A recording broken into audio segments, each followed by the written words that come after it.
Hey everybody, welcome to another edition of NoDQ&A video right here on youtube.com/NoDQ&AW and as always NoDQ.com.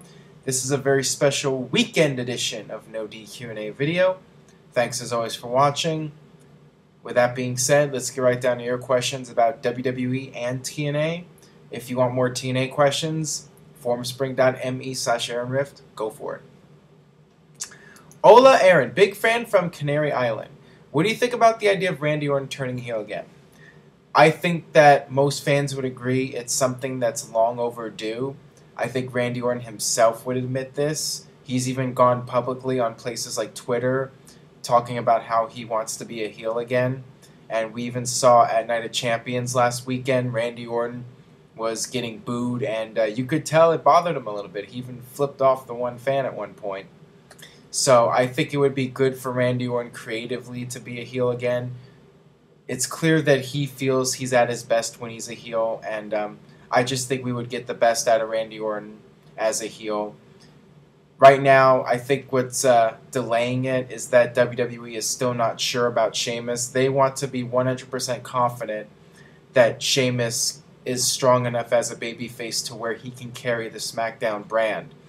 At this point, Randy Orton is still the most established star in WWE on the SmackDown brand, and WWE wants to keep him as a babyface for the time being as a way to draw in people to house shows and that sort of thing. But if Sheamus can do it on his own, and WWE is really putting a lot of stock into Sheamus right now, once WWE feels that Sheamus can carry it, I definitely see Randy Orton going heel, and like I said, I think it'll be a good thing for Randy Orton to be able to play that role again and then do something that he hasn't done in a while.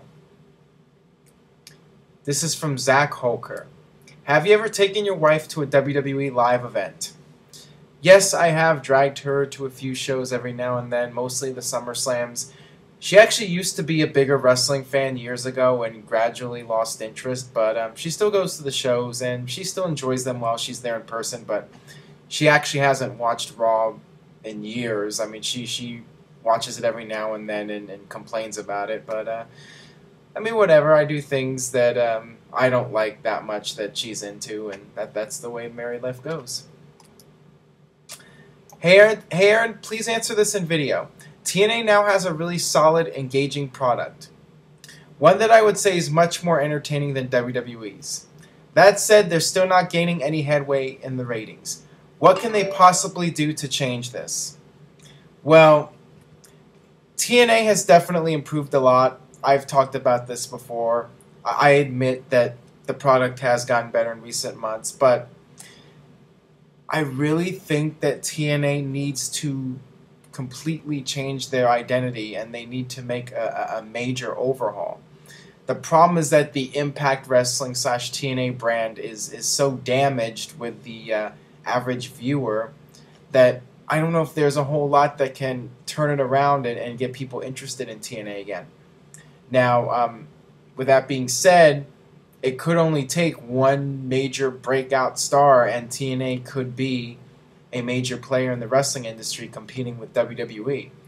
If TNA could get somebody like a Steve Austin to that level of superstardom, it could be the beginning of big things for TNA, but it would have to be a whole change in direction. I mean, it wasn't just Steve Austin breaking out as a star, but it was the Attitude Era.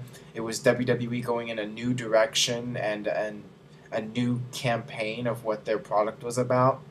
I think TNA would need to do something like that. They would need a breakout star to lead the pack, and then have the promotion in a whole new kind of package, and sell that to the audience.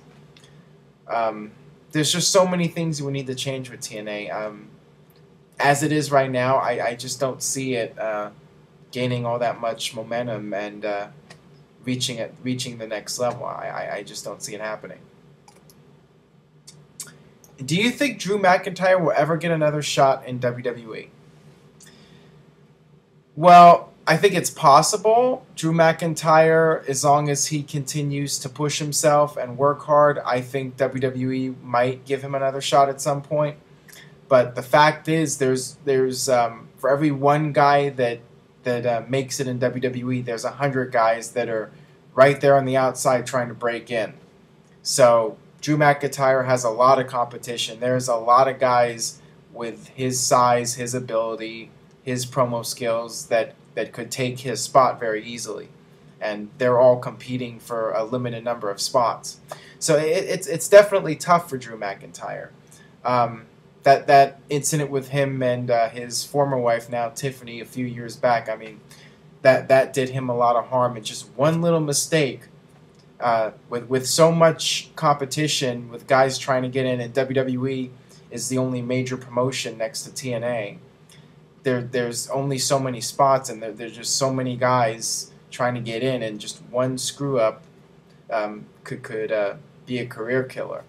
But perhaps he'll get another shot at some point. I guess they're experimenting with him right now as a baby face, so we'll see what happens. I definitely would not rule him out, but it's tough to say that he'll get another shot. Who knows?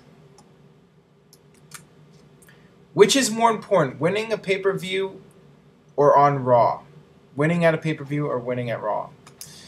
Well, on paper, it would sound better to win at a pay-per-view event because it's a bigger show, and more people tend to remember what happens at pay-per-views just because they only happen once a month. Raw's every week, so you can easily forget something that happens on Raw. But in this day and age, times have changed. Pay-per-views aren't as important as they used to be, and Raw's 3 hours every week, and the pay-per-view buy rates are so low now, so few people are watching the pay-per-views that in a way it's actually more important to win on Raw, because at least when you win on Raw, it's the bulk of the audience. You have 4 to 5 million people watching you, and they're seeing you on Raw. When you're on a pay-per-view, not that many people are seeing you, and they might not know about it. So it's definitely different from how it was 10, 15 years ago. And yeah, at this point, I would say it's better to get put over when the most eyeballs are watching you, and that would be Raw. Why is Sin Cara still employed by WWE? Well, let's see. He's popular with the kids. He sells a lot of merchandise. He helps WWE's Mexican demographic. So he's making the company money. That's why he's still employed. And he botches a lot of moves, and WWE has to edit out some of his matches and edit stuff from his matches. But he is a draw for WWE, and a way for them to continue to expand into the Hispanic market, Hispanic countries, Latin America. He's an important tool for them. And as long as they can get something out of him like that, they're going to keep him around if at all possible. This is from Sir Gio. During the Night of Champions pre-show, Tyson Kidd drew a pretty good pop. Do you see him getting any kind of push, or is WWE determined to bury him just like they bury Alex Riley, despite the fact that he gets great crowd reactions? Same thing going back with Drew McIntyre. Tyson Kidd had his opportunity, and really he did nothing wrong, unlike Drew McIntyre. He has stayed out of trouble, but the fact is there's just so many guys, like I said, trying to get a limited number of spots, and with Tyson Kidd, he got that big push as part of the New Hart Foundation with David Hart Smith, and Bret Hart was making his comeback and putting those guys over, and they didn't really connect all that much with the audience. And I think when you take away the Hart name and all that, it's hard for Tyson Kidd to really excel. I mean, he's great in the ring, no doubt about it, not taking that away from him, but he doesn't have a whole lot of personality, and he just doesn't really stand out from your average indie wrestler. I mean, that's the honest truth right there.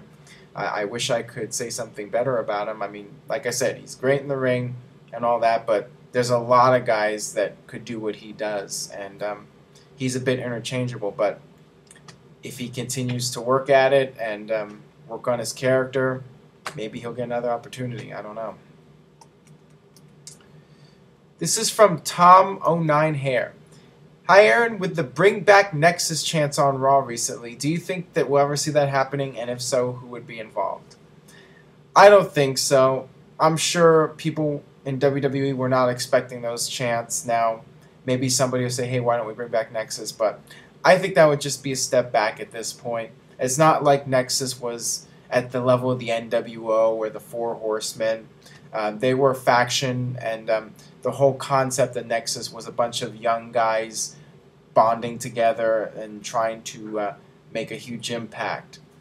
So it wouldn't really make a whole lot of sense for them to reunite as more veterans. It just doesn't make much sense, and they got all they could out of it. Really, I don't think there would be any good purpose in bringing that faction back together again. Just don't see a good reason to do it. This is from Carrie MSO Lehman. Hi Aaron, greetings from Berlin, Germany. Am I the only one who noticed that Randy Orton flipped off some fans towards the end of the match? Well, I mentioned this earlier in the video, but I'll talk about it more here. Is WWE going to punish Orton for his actions, considering the fact that he got a second strike only a few weeks ago? You know, the funny thing is if it was anybody else, they would probably get in a lot of trouble, but since Randy Orton's Randy Orton, he can get away with things every now and then. I really think it was Randy Orton wanting to be a heel, and he just let his temper get the best of him. And as I mentioned in the earlier question, I think that because deep down he wants to be a heel again, I think once he's able to let out his frustrations, I think we'll see Randy Orton better than he's been in a long time.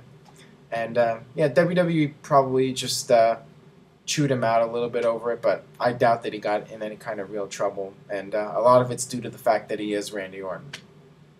Alright, that'll wrap it up for NoDQ&A video. Thanks as always for watching. Subscribe, youtube.com/NoDQ&AV. Tell a friend on Facebook, tell a friend on Twitter, wherever you go for your social media needs.